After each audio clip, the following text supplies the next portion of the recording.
This segment of the news is brought to you by Smitty's Cards and Coins. Would you like to know what your collectibles are worth? Come by 2281 Postal Road, Unit 4, across from the post office.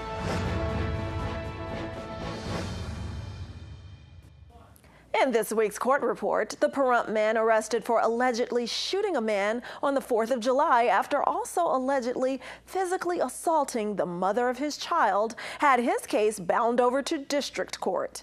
During Shandaro Marcel Thomas's preliminary hearing, a total of 10 witnesses took the stand. 8 state witnesses were sworn in and testified, including 2 deputies and 2 detectives. Additionally, 2 defense witnesses were also sworn in and testified. After closing arguments, the court found that the state had met its burden of proof on all counts. Thomas's public defender motioned for an OR release or bail reduction. The prosecution opposed, though. Subsequently, the court denied the defense's motion and ordered Thomas's bail remain at $100,000 cash or bond.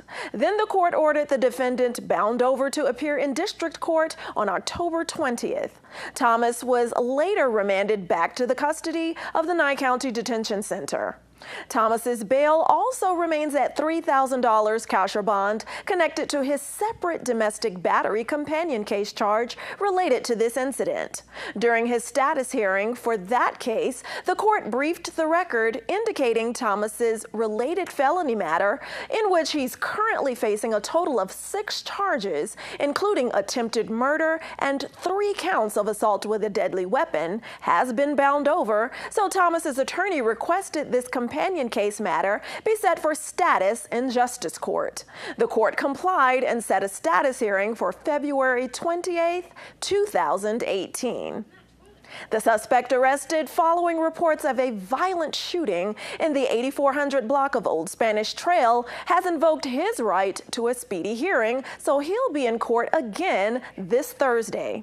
Daniel Webb had his formal arraignment last Tuesday, during which the defendant waived formal reading of the complaint, stating he understood the nature of the charges against him, which include attempted murder, 2 counts of assault with a deadly weapon, discharge firearm or other weapon where a person might be endangered, battery strangulation, battery causing substantial bodily harm, and 2 counts of possession of a controlled substance.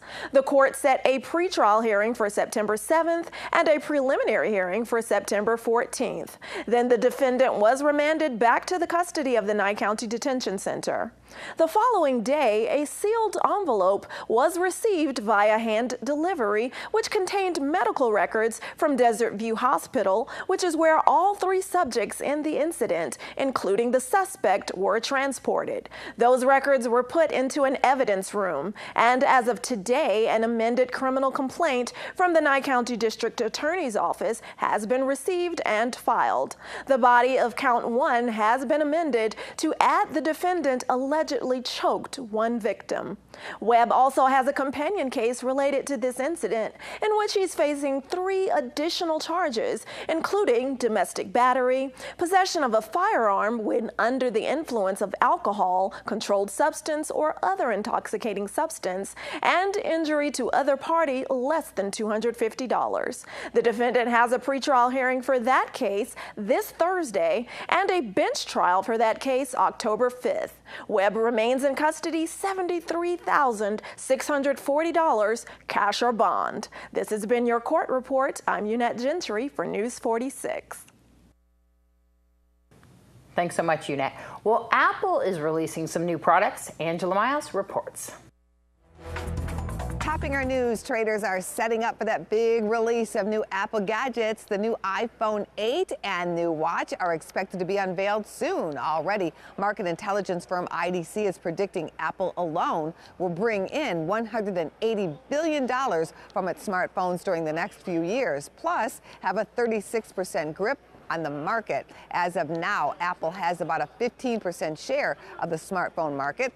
The new CEO of Uber takes over today. Dara Khosrowshahi, who previously was a leader of Expedia, tells CNBC his top priority at Uber is to pay the bills. The new CEO also suggests Uber could go public in the next 18 to 36 months.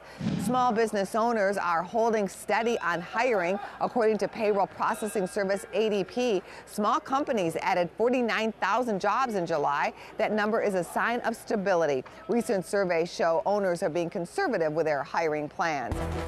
Nevada National Security Site firefighters have successfully extinguished a lightning-generated fire which began August 24th. The Nevada National Security Site fire chief declared the fire cold mid-morning September 4th. The burn area is estimated at more than 5,000 acres in size. The fire burned in cheatgrass and sagebrush. The area burned was located in remote, rugged terrain on the west central section of the Nevada National Security Site.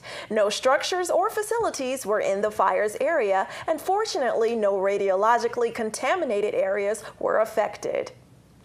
And Category 5 Hurricane Irma has become one of the strongest storms recorded in the Atlantic so far, and it's threatening to slam directly into the Caribbean islands, including Puerto Rico and the Virgin Islands, with potentially catastrophic force.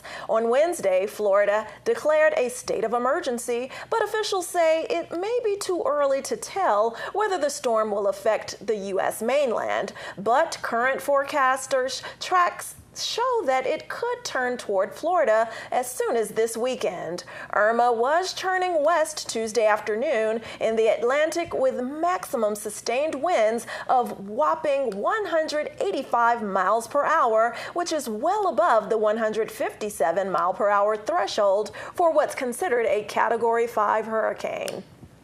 Well, we'll definitely keep posted on that. Keep track of that. Keep those individuals in its track in our prayers, and those who have already been affected by Hurricane Harvey. Definitely. Yes. We'll be right back right after this break.